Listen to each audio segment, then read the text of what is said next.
Bonsoir à vous. Tout d'abord, qui était l'impératrice Eugénie? Alors l'impératrice Eugénie, c'était l'épouse de l'empereur Napoléon III. Elle était née en Andalousie en 1826. Elle était issue de la plus haute noblesse espagnole possible. Et elle a donc régné aux côtés de l'empereur pendant 17 ans, durant la période du Second Empire. Et elle a joué un rôle diplomatique de premier plan, hein. En réalité, l'impératrice était avant tout une femme capable d'avoir ses opinions et qui ne s'interdisait pas de les partager. Mais en réalité, son influence et donc la concrétisation de cette vision était assez limitée. C'était avant tout une femme libre, plus qu'une femme de pouvoir. On a l'impression que son rôle historique a longtemps été sous-estimé. C'est un avis que vous partagez? Alors c'est même plus qu'une sous-estimation.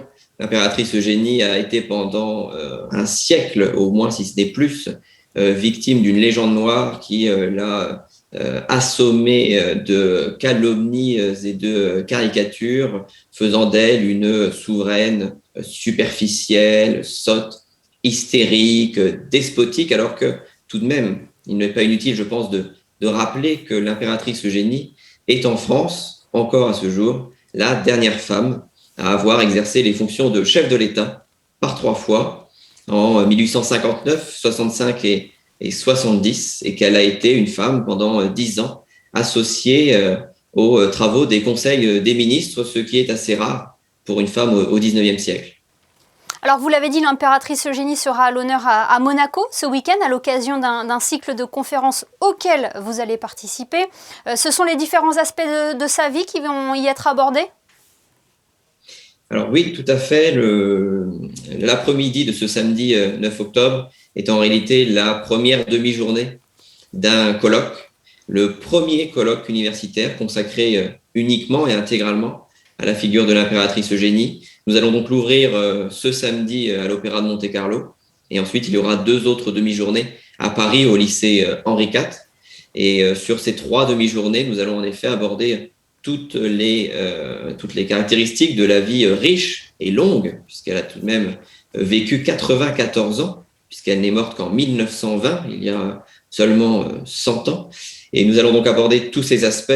Et samedi après-midi à Monaco, nous allons notamment aborder sa vision diplomatique, sa relation avec la haute société française, ses relations avec son mari, l'empereur. Nous allons aussi aborder les relations qu'elle pouvait entretenir avec Monaco et naturellement évoquer ses projets architecturaux sur la Méditerranée et notamment la villa Cyrnos du Cap Martin. Alors justement, pour nous donner un avant-goût, quels étaient les liens entre l'impératrice Eugénie et la principauté de Monaco? Alors les liens entre la principauté et l'impératrice sont anciens puisque déjà durant son règne, les relations entre le prince Charles III, l'empereur et l'impératrice sont très constructifs. Et Monaco va connaître notamment durant les années 1860 une grande prospérité. Ensuite, Eugénie, exilée à partir de 1870, va développer surtout des liens amicaux très forts avec le prince Albert Ier, notamment à partir des années 1890, où elle aura donc cette villa Cyrnos, qui fera d'elle non seulement une amie de la principauté, mais aussi sa voisine directe. Et puis elle partagera avec Albert Ier eh bien déjà le goût de l'aventure, le goût du voyage, un goût immodéré pour l'océan, une curiosité inlassable.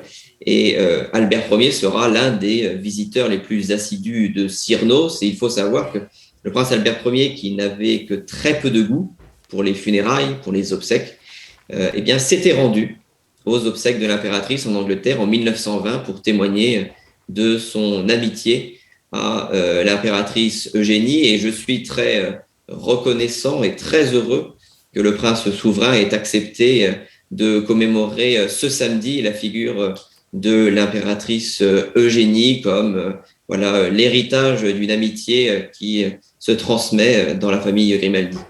Et pour en savoir plus, donc rendez-vous dans le cadre mythique de la salle Garnier samedi. Merci infiniment Maxime Michelet d'avoir été avec nous ce soir. Merci à vous.